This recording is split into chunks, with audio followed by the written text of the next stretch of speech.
বাসের দাদা মোজাম্মেল, আপনাকে বলা হচ্ছে আপনি একটু মাঠের ভেতরে আসবেন। ক্লাসে যাবি না?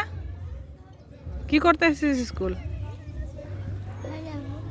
বাড়ি যাবি কেন?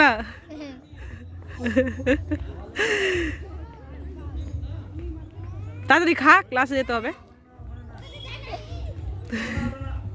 তাড়াতাড়ি খা, ক্লাসে যেতে হবে, তাড়াতাড়ি খা। না বেটা, এইটা মিলি ভাই না, অন্য দিদি ভাই আসবে। মিলি ভাই আর পড়াবে না বেটা। আবার এখানে খেলা হবে, তুমি এখান থেকে দৌড়ে রান দিবে বেটা একদম। হ্যাঁ, ফার্স্ট হয়ে যাবে। এখান থেকে দেখো, এখান থেকে দৌড়বে, গিয়ে ওখানে ধরবে। হ্যাঁ, তবে তুমি দিদির মতো প্রাইজ পাবে। এদিকে দেখো, ওইখানে ফিতা থাকবে একটা সাদা দেখে, লাল দেখে, ওটা গিয়ে ধরে নিবে একদম। হ্যাঁ, এদিকে দেখো।